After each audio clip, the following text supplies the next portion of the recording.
যেখানে তিনি নিজের সৃষ্টি এক রাক্ষসকে বধ করতে উগ্র রূপ ধারণ করেছিলেন স্বয়ং মহাদেব।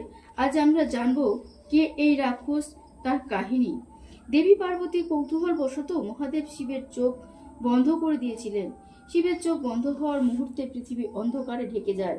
এই অন্ধকারের জন্য দেবী পার্বতী ভীত হয়ে পড়েন এবং তার হাতের ঘাস থেকে একটি কুৎসিত অন্ধ শিশুর জন্ম হয়। শিবের তৃতীয় নয়নের তেজ এবং পার্বতীর ঘাস থেকে জন্ম হওয়া এবং অন্ধকারের জন্মানোর কারণে তার নাম রাখা হয় অন্ধক। হিরণ্যক নামক অসুর, যার কোনো সন্তান ছিল না, সে শিবের আরাধনা করে ওই শিশুটিকে লাভ করে অন্ধক অসুর কুলে বড় হয় এবং পরে অন্ধকাসুর নামে পরিচিত হয়। অন্ধকাসুর ব্রহ্মার তপস্যা করে অমরত্বের বর চায়।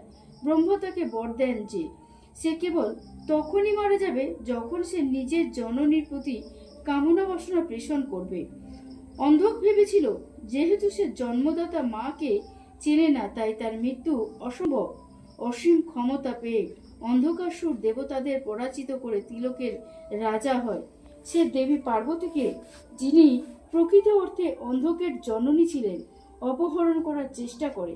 অন্ধকাসুর এই গভীর অপরাধের কারণে শিব অত্যন্ত ক্রুদ্ধ হয়ে ওঠেন এবং অন্ধককে বধ করার জন্য নিজের অন্ধকাত্মক রূপ ধারণ করেন।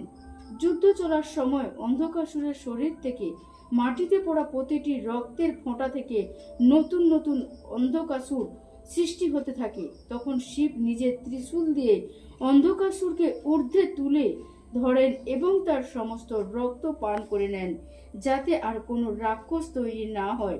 এই যুদ্ধের মাধ্যমে শিব নিজের সৃষ্ট অহংকার ও অন্ধকারের প্রতীক অন্ধকাসুরকে বিনাশ করেন।